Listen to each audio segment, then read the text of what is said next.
The story does not begin with crisis, but with success. A system engineered to grow faster than history believed possible transformed debt into momentum and land into collateral. For decades, expansion looked stable because losses were deferred, not erased. What appeared as resilience was postponement. Growth became a promise financed by tomorrow, while cities rose faster than incomes could follow. When credit replaces productivity, scale disguises fragility. The question is not whether this model created wealth. The question is whether any system can outrun the cost of believing growth has no limit. As pressures accumulate, the sequence begins, then accelerates. At its core, the system was simple. Growth was treated not as an outcome, but as a target. Local governments were incentivized to expand economic output at any cost, while financial institutions were instructed to supply credit in volumes large enough to ensure that expansion never slowed. Land became the central transmission mechanism. It was not merely a resource, but a balance sheet. By selling land use rights, local authorities generated immediate revenue, which was then used as collateral to borrow more, invest more, and report higher growth figures. In the early stages, this structure appeared self-reinforcing. Rising asset prices validated previous borrowing, construction created employment, infrastructure supported urbanization. Measured output increased, and the system rewarded itself for the results it had engineered. Risk was not eliminated, but distributed forward in time. Debt maturity was extended, losses were rolled over. Defaults were treated as anomalies rather than signals. The inversion occurred when growth stopped reflecting underlying productivity and began reflecting credit expansion alone. Investment decisions were no longer guided by demand, but by access to financing. Entire cities were built before populations arrived. Cash flow became secondary to valuation. As long as prices rose, solvency was assumed. This is the critical inversion. In a productive system, debt supports growth. In this model, growth existed to support debt. The system no longer asked whether projects generated sustainable returns. It asked whether they maintained asset prices long enough to refinance existing obligations. Stability was measured by continuity, not viability. Once this inversion takes hold, correction becomes structurally dangerous. Any slowdown threatens collateral values. Falling prices undermine local revenues. Reduced revenues impair debt servicing. The system therefore resists adjustment, not because it is unaware of imbalance, but because adjustment itself risks exposing the accumulated fiction that stability was never the same as health. Once the inversion is complete, collapse does not arrive through a single shock. It emerges through mechanism. The first component is overextension. Capital is deployed not where returns are highest, but where balance sheets require expansion. Projects continue despite diminishing utility, because halting them would force recognition of losses.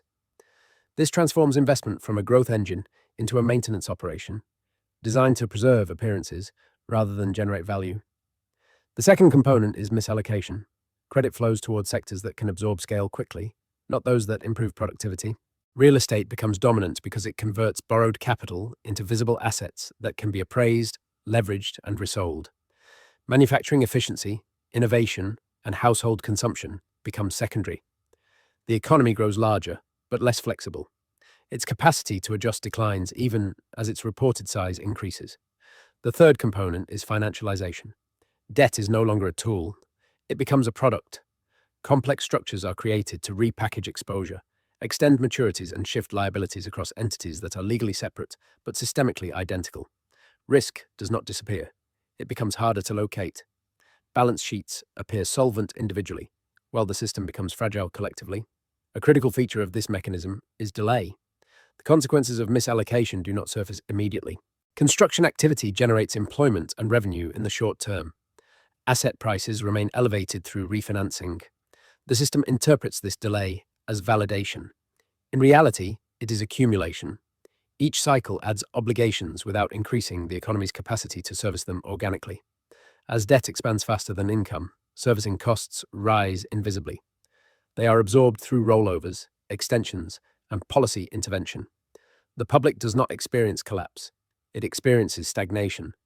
Growth slows, but leverage remains. This is the most unstable phase.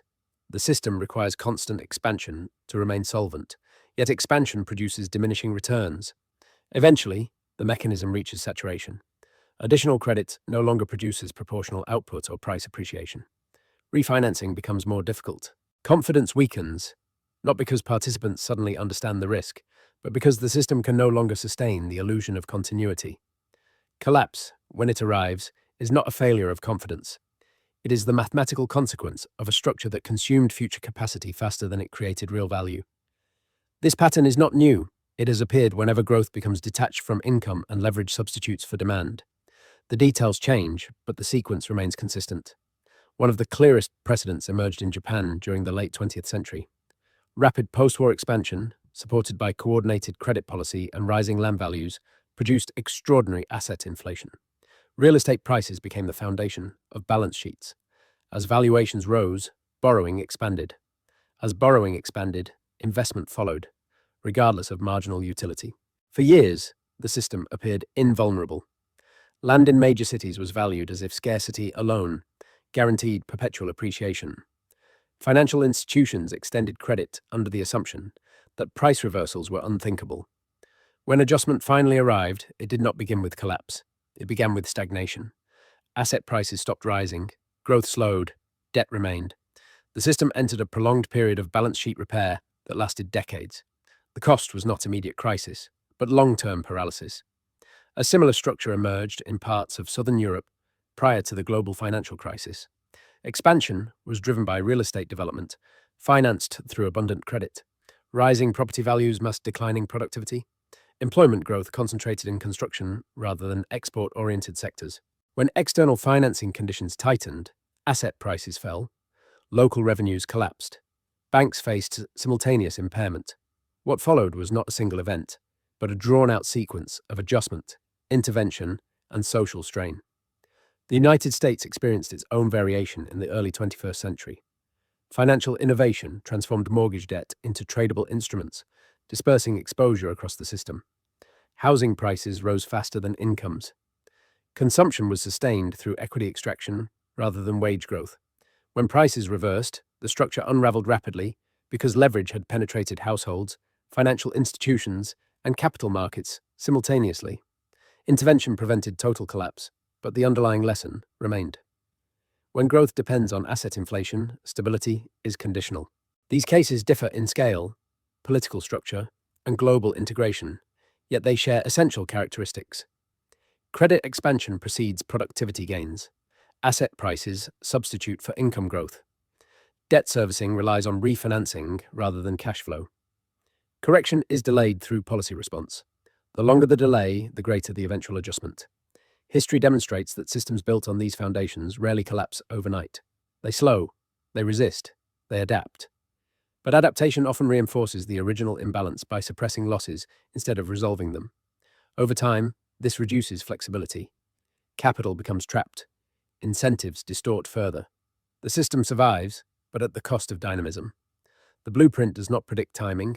It does not require identical outcomes.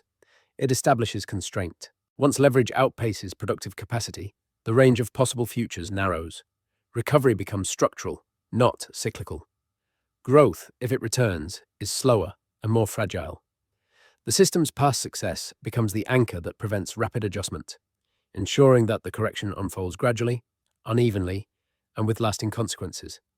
The pattern unfolds in stages, each one reinforcing the next. The first stage is acceleration. Credit availabilities expands faster than income, but this imbalance is framed as opportunity rather than risk. Investment surges because financing is abundant and policy signals favor expansion. Early returns appear strong. Asset prices rise. The system interprets this as confirmation that scale itself produces stability. The second stage is normalization. What was once extraordinary becomes routine. High leverage is no longer questioned because it has become embedded in baseline assumptions. Growth targets adjust upward. Projects are evaluated against political and financial expectations rather than market demand. At this point, success depends less on efficiency and more on continuity. As long as expansion persists, the system remains internally coherent. The third stage is saturation. Marginal returns decline, but activity continues. Infrastructure duplicates existing capacity. Residential development outpaces household formation. Vacancy rates rise quietly. These signals are dismissed as transitional because they do not immediately threaten prices. Credit still flows, and refinancing remains possible. The system absorbs excess by expanding balance sheets rather than reducing exposure. The fourth stage is dependence. Debt servicing increasingly relies on rolling obligations forward rather than generating sufficient cash flow. Local authorities, developers, and financial institutions become interdependent. Each entity assumes that others will maintain stability because instability would harm all participants simultaneously. This mutual exposure creates systemic rigidity. Adjustment becomes politically and financially costly. The fifth stage is concealment. Accounting practices, off-balance sheet vehicles, and maturity extensions are used to defer recognition of losses. These mechanisms do not eliminate strain. They redistribute it across time and institutions. Risk becomes opaque. Transparency declines. The system appears calm, not because pressure has eased, but because it has been absorbed into structure. The sixth stage is compression. Growth slows while leverage remains. New credit produces diminishing economic output. Policy intervention intensifies to prevent contraction. Interest rates, regulatory forbearance, and directed lending are used to sustain activity. These measures stabilize the surface while deepening the underlying imbalance. Flexibility erodes further. The seventh stage is fragmentation. Confidence weakens unevenly. Certain sectors or regions experience stress before others. Defaults occur selectively. Authorities respond with targeted support to contain spillover. This creates differentiation within the system, but does not reverse the trend. Capital becomes cautious. Investment prioritizes safety over expansion. The eighth stage is recognition without resolution. Participants understand that the model no longer delivers prior growth rates, yet structural constraints limit alternatives. Consumption remains subdued. Productivity gains are insufficient to offset debt burdens. The system enters a prolonged adjustment phase characterized by low growth and high leverage. The final stage is reconfiguration. This does not imply collapse. It implies transformation under constraint. Some liabilities are absorbed through inflation, restructuring, or slow erosion of real value. Others persist, anchoring the system to a lower trajectory. The outcome depends not on a single decision, but on the cumulative effect of prior stages. What defines this pattern is sequence, not speed. Each stage follows logically from the last. Skipping stages is rare because each one addresses immediate pressure by reinforcing long-term imbalance. The system survives by adapting, but adaptation itself becomes the mechanism through which future capacity is consumed. By the time the pattern is widely acknowledged, its trajectory has already narrowed. Options exist, but none restore the conditions that made the initial expansion possible. When this historical pattern is aligned with the present system, the similarities are structural rather than superficial. The scale is larger, the coordination more centralized, and the integration with global supply chains deeper. But the underlying mechanics remain consistent.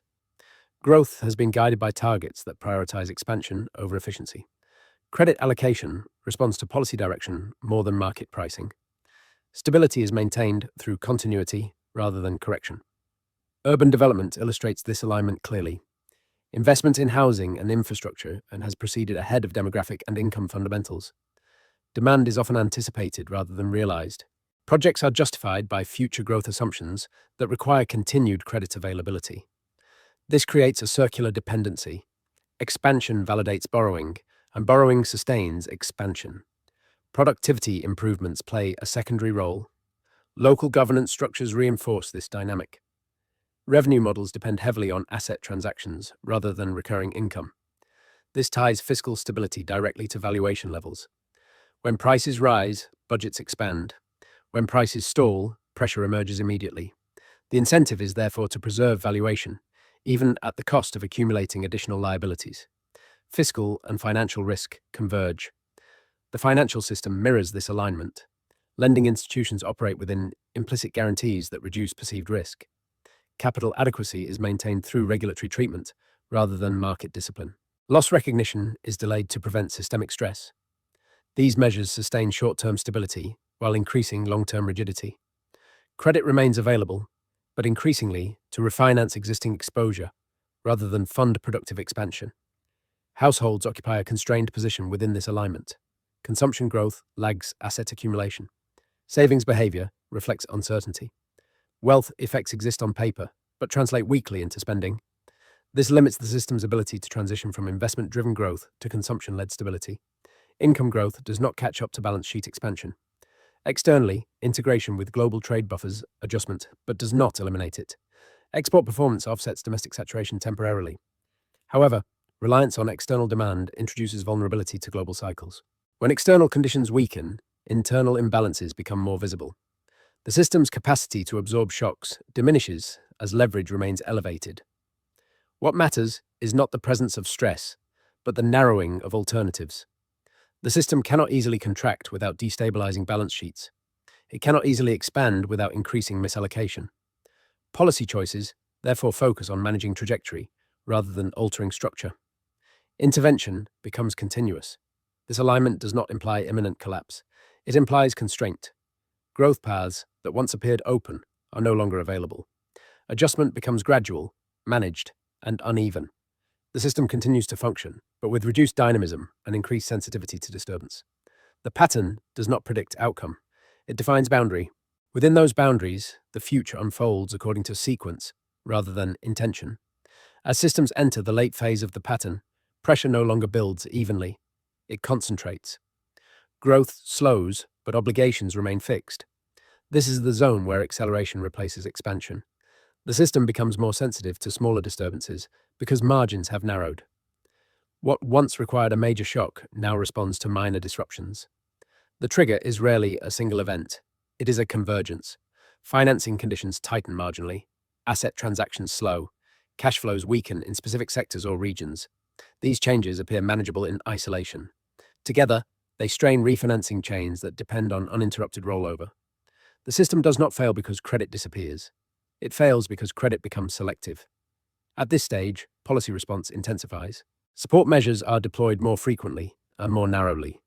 The objective shifts from growth promotion to containment. Authorities attempt to isolate stress, prevent spillover, and preserve confidence. These actions can delay escalation, but they cannot reverse accumulated imbalance. Each intervention stabilizes one segment while increasing dependence elsewhere.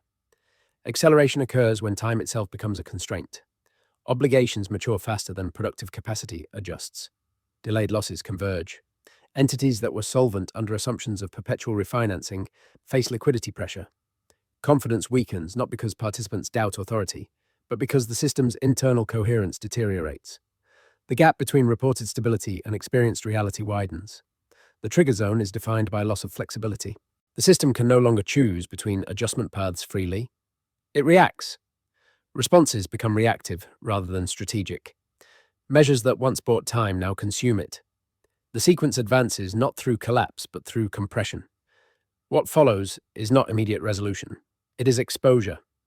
Weakness becomes visible. Differentiation increases. Some structures adapt, others stagnate. The system remains intact, but its trajectory shifts downward. The trigger does not end the pattern. It confirms it. From this point forward, outcomes are shaped less by intention than by the constraints established long before acceleration began. Once the trigger zone is crossed, consequences emerge unevenly. They do not arrive as a single shock, but as a redistribution of pressure. Entities with limited refinancing access face immediate strain. Developers, local authorities, and peripheral financial institutions absorb losses first. Support concentrates on core structures, increasing disparity within the system. Households experience stagnation rather than collapse. Employment adjusts slowly. Wealth effects fade as asset values stabilize or decline in real terms. Consumption remains subdued. Confidence erodes quietly. The cost is not panic, but prolonged uncertainty. Capital reallocates defensively. Investment favors preservation over expansion.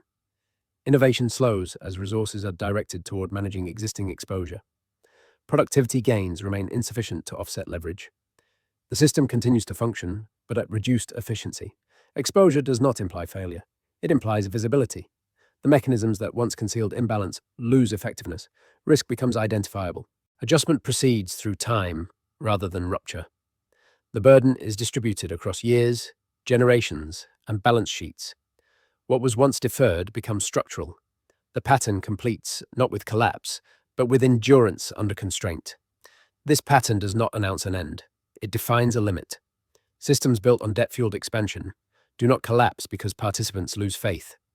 They slow because structure constrains choice. Once leverage replaces productivity as the engine of growth, adjustment becomes cumulative and irreversible in sequence, if not in form. Intervention can shape distribution, timing, and surface stability, but it cannot restore the conditions that made early expansion possible. The outcome is not a singular event, but a prolonged transition to lower momentum. History does not punish ambition, it enforces arithmetic. In this sequence, timing varies. Order does not. The system adapts, endures, and carries its past forward.